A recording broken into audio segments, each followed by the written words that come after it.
សូមស្វាគមន៍និងស្ដាប់តម្រុយឆ្នោតខ្មែរប្រចាំថ្ងៃដើម្បីជាកម្លាំងចិត្តសូមពុកម៉ែបងប្អូនចុច like និងសញ្ញាជាវម្នាក់មួយផងដើម្បីទទួលបានតម្រុយថ្មីប្រចាំថ្ងៃតម្រុយឆ្នោតខ្មែរនៅថ្ងៃនេះគឺថ្ងៃទី2ខែធ្នូឆ្នាំ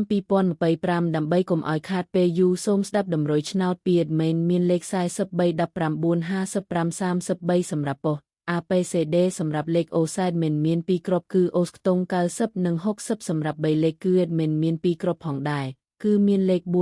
485 គុណ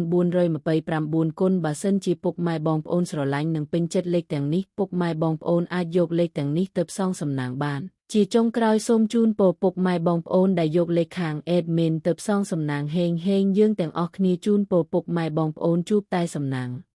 និងសុខភាពល្អសូមជម្រាបលាជួបគ្នានៅថ្ងៃស្អែកបន្តទៀត